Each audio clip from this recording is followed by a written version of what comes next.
हे विघ्नराज जगदीश्वर दीनबन्धो द्वैमातुरा प्रणतराक्षक शम्भुपुत्र कार्याणि कर्तुमखिलानि सुबुद्धिदातः त्वां पूजयामि गणनायक मे प्रसीद त्वां पूजयामि गणनायक मे प्रसीद सजातिकृत विजातिकृत स्वनिष्ठ भेद वर्जितम् निरञ्जनं च निर्गुणं निराकृतिं च निष्क्रियम् सदात्मकं चिदात्मकं सुखात्मकं परं पदम् भजामि तं गजाननं स्वमायया तविग्रहम् मुदाकरात्तमोदकं सदा विमुक्तिसाधकम् मुदाकरात्तमोदकं सदा विमुक्तिसाधकम् मुदाकरात्तमोदकं सदा विमुक्तिसाधकम् कलाधरावतंसकं विलासिलोकरञ्जकम् अनायकैकनायकं विनाशिते भदैत्यकम् नताशुभासुनाशकं भजामि तं गजाननम् नताशुभासुनाशकं भजामि तं गजाननम्।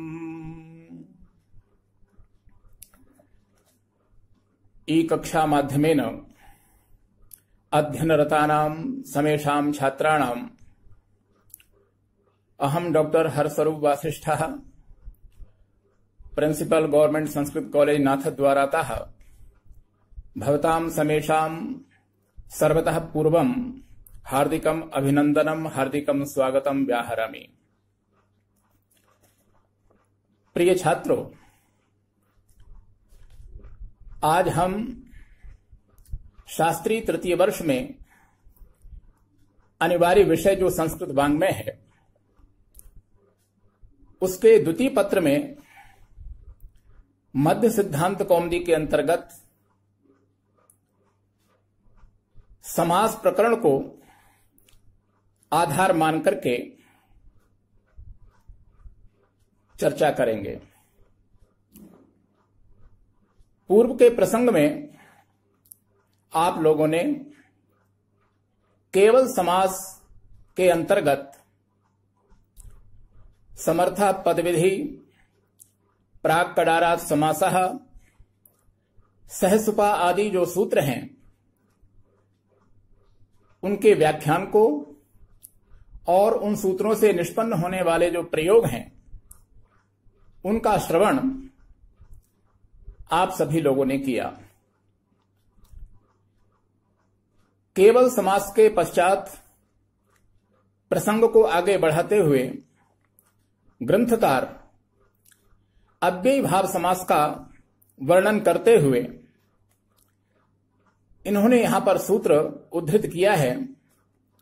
अव्ययी भावः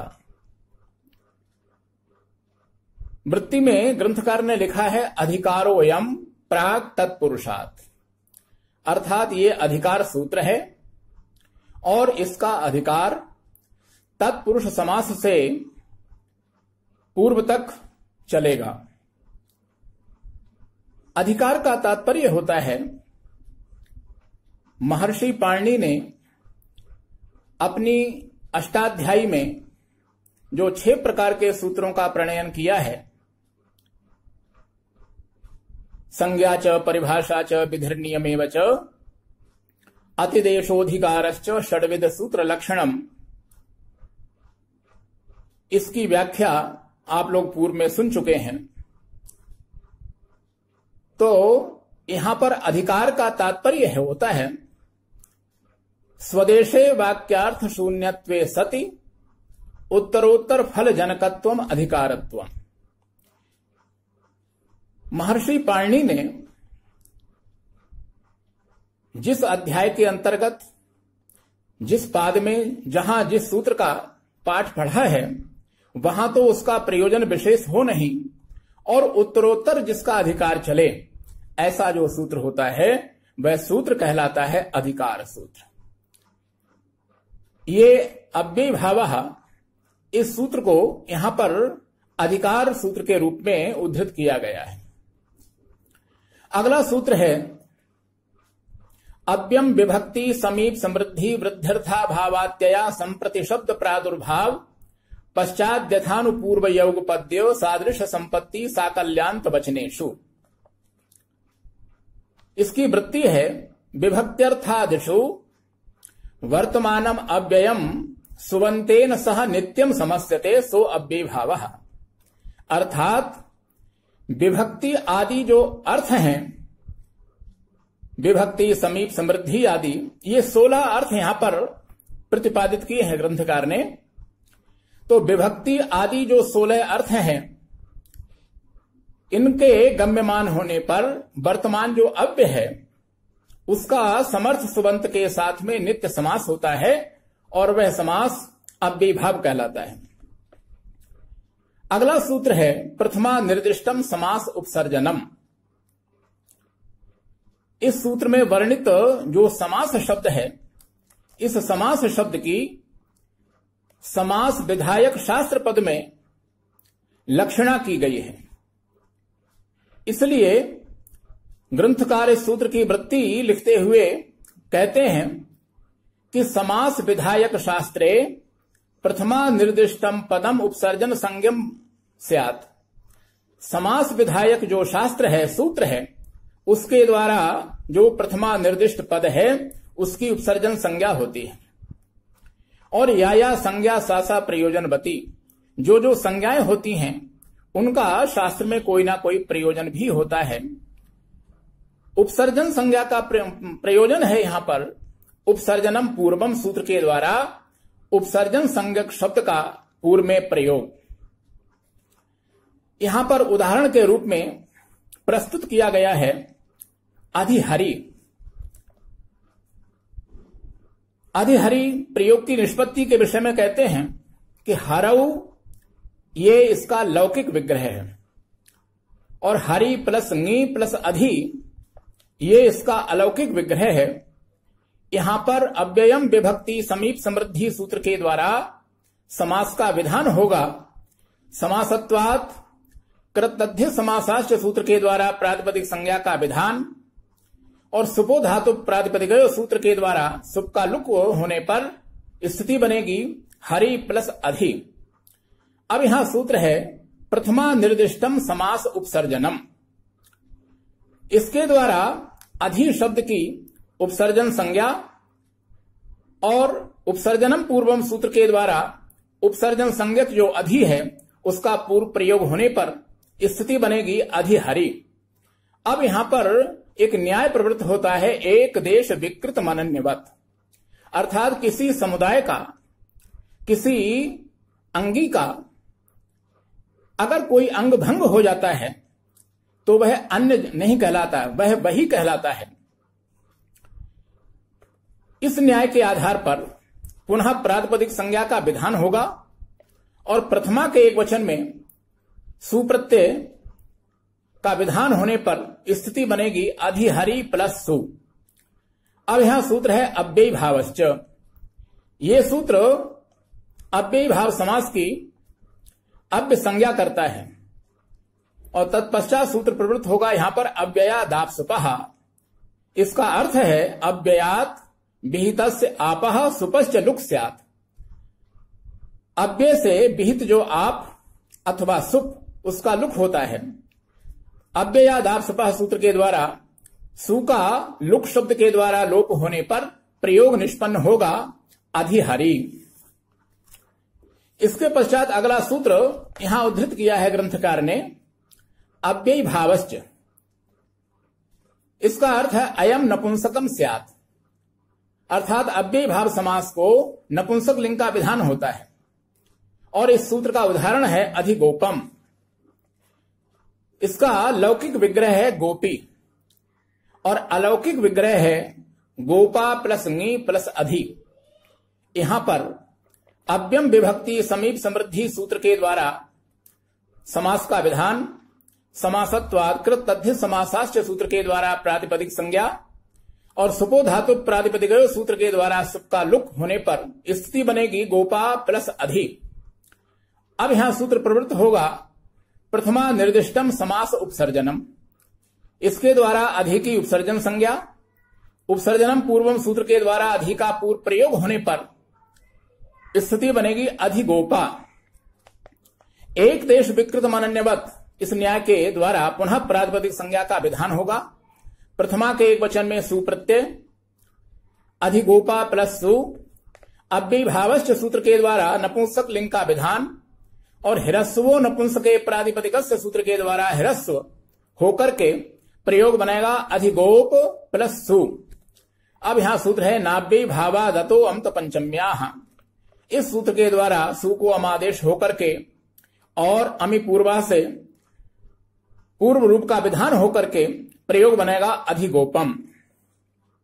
इसी प्रकार कृष्णस्य समीपम उपकृष्णम, मत्राणाम समृद्धि सुमद्रम, मक्षिकाणाम अभावो निर्मक्षिकम आदि जितने भी प्रयोग हैं, इन सभी प्रयोगों की निष्पत्ति पूर्व प्रक्रिया का अनुसरण करते हुए हो सकेगी।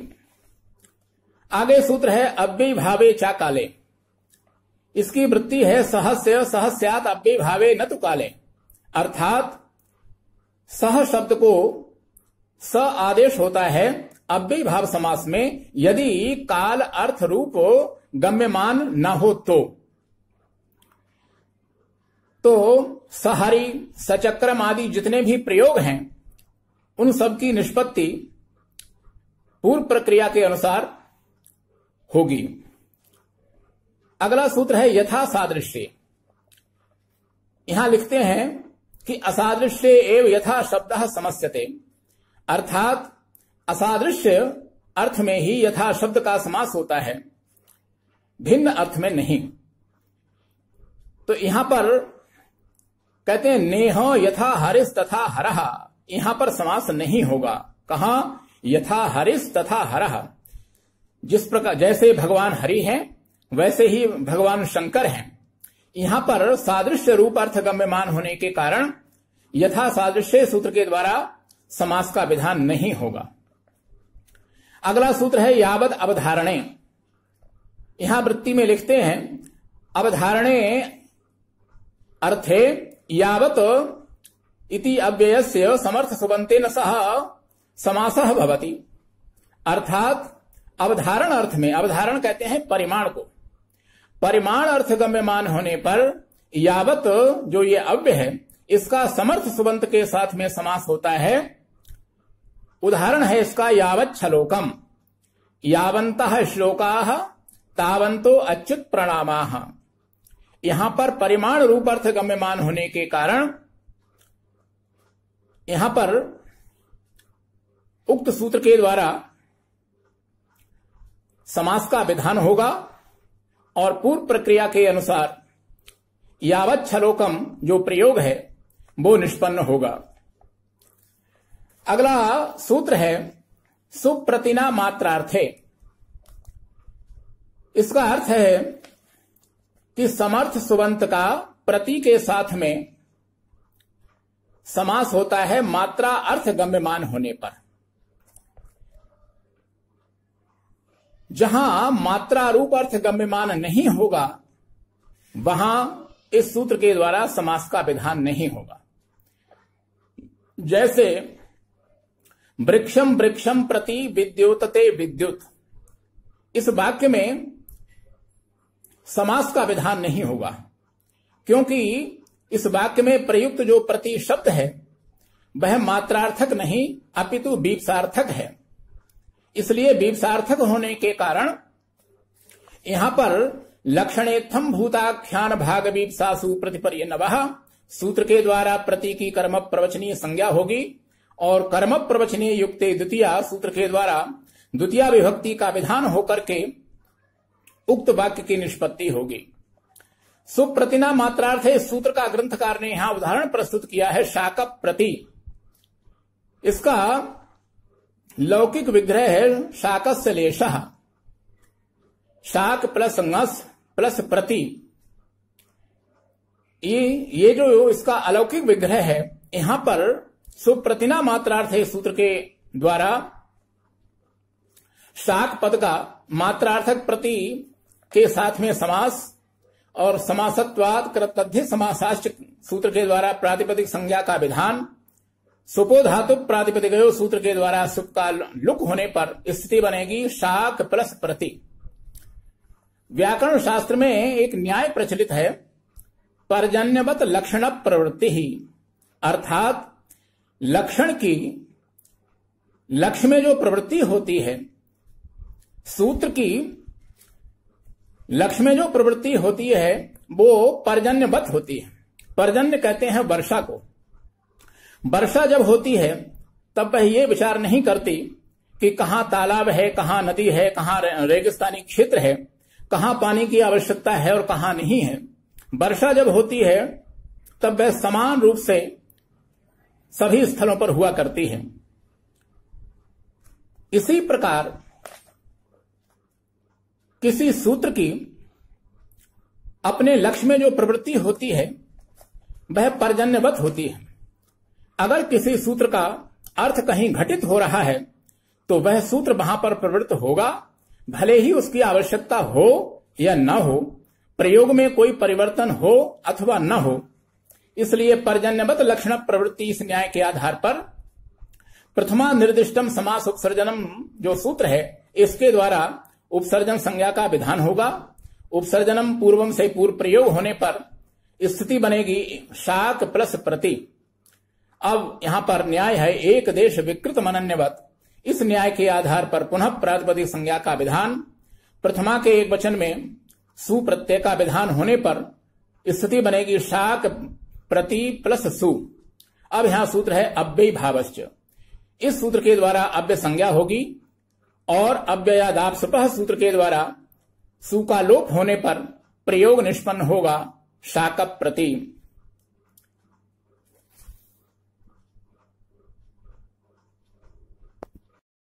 अगला सूत्र ग्रंथकार ने यहां लिखा है विभाषा।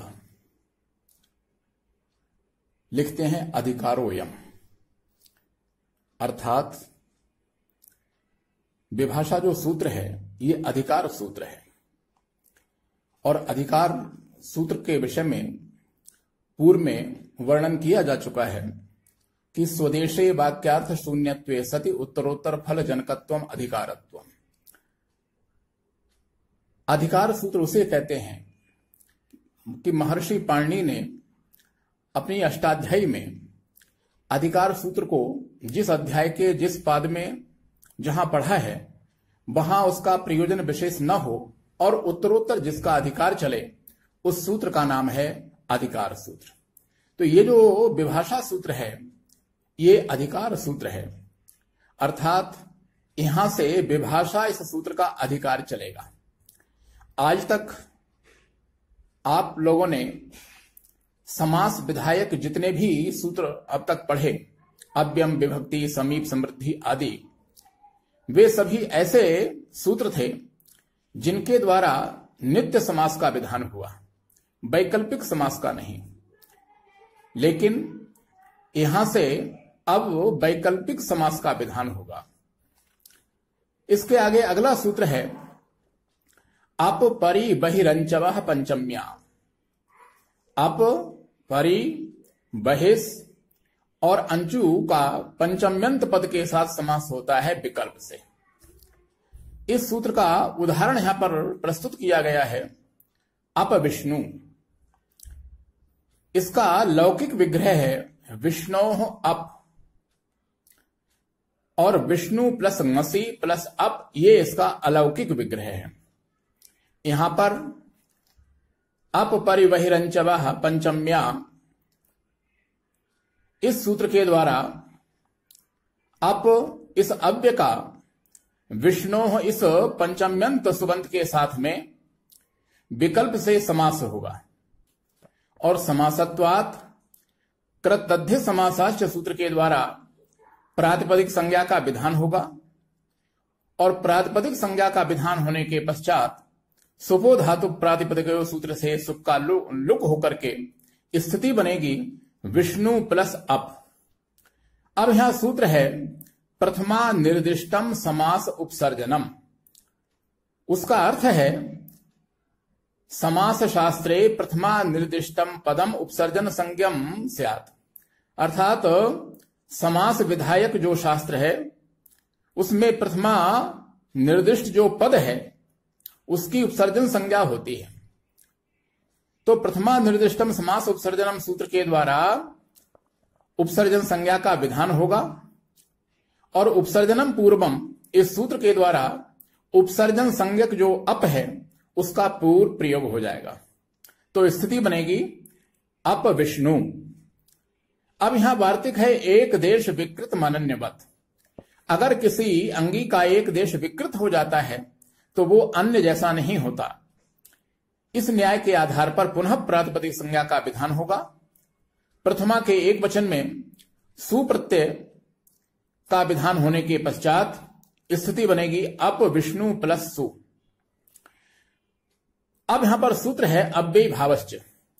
इस सूत्र के द्वारा अव्यय संज्ञा का विधान और अव्ययादाप सुपः सूत्र से सु का लोप होने पर प्रयोग बनेगा अप विष्णु।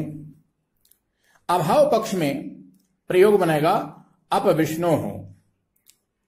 इसी को आप सभी छात्र अगर संस्कृत में लिखना चाहें तो लिख सकते हैं कि विष्णोः अप इति लौकिक विग्रहे विष्णु प्लस ङसि प्लस अप इति अलौकिक विग्रहे अप परिबहिरंचवः पंचम्या इति सूत्रेण अप इति अव्ययस्य विष्णोः इति पंचम्यन्तेन सुबन्तेन सह विकल्पेन समासे समासत्वात् कृतध्य समासाश्च इति सूत्रेण प्रातिपदिक संज्ञायाम् सुपो धातु प्रातिपदिकयोः इति सूत्रेण सुपो लुकी विष्णु प्लस अप इति जाते। ततः प्रथमा निर्दिष्टम समास उपसर्जनम इति सूत्रेण अप इत्यस्य उपसर्जन संज्ञायाम् उपसर्जनम पूर्वम इति सूत्रेण उपसर्जन संज्ञक अप इत्यस्य पूर्व प्रयोगे अप विष्णु इति जाते। एक देश विकृत मनन्यवत इति न्यायेन पुनः प्रातिपदिक संज्ञायाम् प्रथमैक वचने सुप्रत्यये अव्यय भावश्च इति सूत्रेण अव्यय संज्ञायाम् अव्ययादाप्सुपः इति सूत्रेण सुलोपे अप विष्णु इति रूपम निष्पन्नम्। अभाव पक्षे अप विष्णोः इति द्वितीयं रूपम निष्पन्नम् भवति। अनेनैव प्रकारेण परिविष्णु परिविष्णोः बहिर्वनम बहिर्वनात् प्राग्वनम प्राग्वनात् इत्यादि प्रयोगाणामपि निष्पत्तिर्भवितुम् अर्हति। अनेनैव सह अहं स्वकीयं वक्तव्यं विरमामि। जयतु भारतम् जयतु संस्कृतम्।